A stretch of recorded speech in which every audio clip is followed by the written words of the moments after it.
Magandang araw mapakyaw, ako po ay si Generous P. Bacos Jr. at ngayon ay magtatalakay po ako sa paksa na namang Aralin 19 na tumutukoy sa pagbuo ng konseptong papel na topic na tinalakay ko at yung topic sa report ko.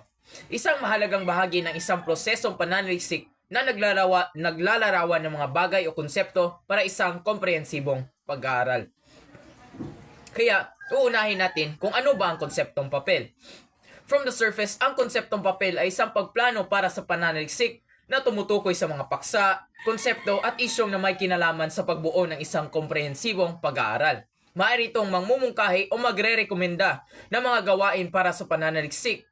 Karaniwang mas maikli ito kaysa orihinal na papel na pananaliksik at maaaring tumatagal ng 3 hanggang 5 pahina lamang. Hindi parehas sa totoong pananaliksik na mayroong 50 or 100 pages. Kaya mula plano patungong proseso, ang konseptong papel ay binubuo ng mga sumusunod na bahagi.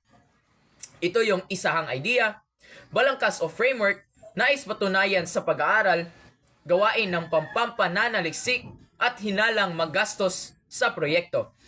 Kaya yung mga bahagi ng konseptong papel ay mayroon itong 4 na pangunahing bahagi. Ito ay isang rasyonal na ipinapaliwanag ang dahilan ng pagpili ng paksa. At dahil ito maaring batay sa sariling interes, organisasyon o mga isyong hinaharap. Yung ikalawa naman na bahagi ng konseptong papel ay yung layunin. Nakapaloob dito ang mga tanong na sasagutin sa pag-aaral. Kadalasan ay may 3 hanggang 5 tanong na maaring sagutin ng oo o hindi. Metodolohiya ay inilarawan dito ang paraan ng pagkolekta ng datos at impormasyon, pati na rin ang pamamaraan para sa pagsusuri nito.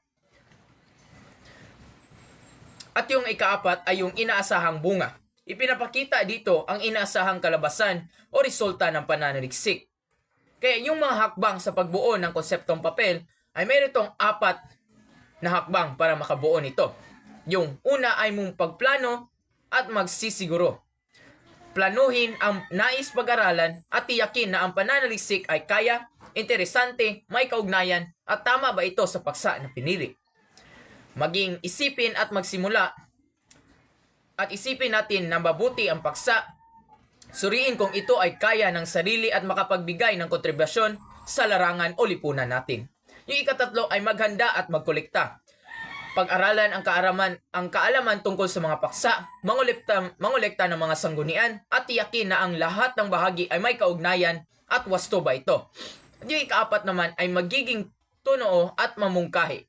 Humanap ng mga idea at isipan kung paano makakapag-ambag ang paksa sa larangan, ibahagi ang sariling pananaw at tiyakin na ang papel ay naaayon sa pamantayan ng guro o universidad na tinalakay mo. At yung ika-5 naman ay katangian ng mga konseptong papel. Yung mga katangian nito ay makikinig ng muni, tiyakin na malinaw ang layunin, kahalagahan at kaugnayan ng lahat ng elemento ng konseptong papel. Yung ika-2 ay makatuwiran at makatarungan. Batay sa katotohanan ay may kakayahang matapos o maisakatuparan ang pananaliksik. Yung ika-3 ay mapagmulatin at mapagdalaga. Makapagbigay ng kontribusyon sa kaalaman at hindi lang nagbibigay ng solusyon kung kailangan. Makabigay ito ng kontribusyon sa ating lipunan, sa ating pananaliksik na nabigyan ng solusyon. At ito ay makapangyarihan. Maari magdulot ng ambokasiya para sa mga susunod na pag-aaral at magambag sa karanungan sa larangan. Kaya yung ugnayan sa pananaliksik ay sinasabi na ang konseptong papel ay mahalagang bahagi ng pananaliksik. Dahil dito ay nakikipag-ugnayan sa mga katangiang malinaw, maikli, makatotohanan, makapangyarihan, pati na rin ang rasyonal, layunin, metodolohiya, at inaasahang bunga ng pag-aaral. Kaya iyon lang po ang buod ng aralin.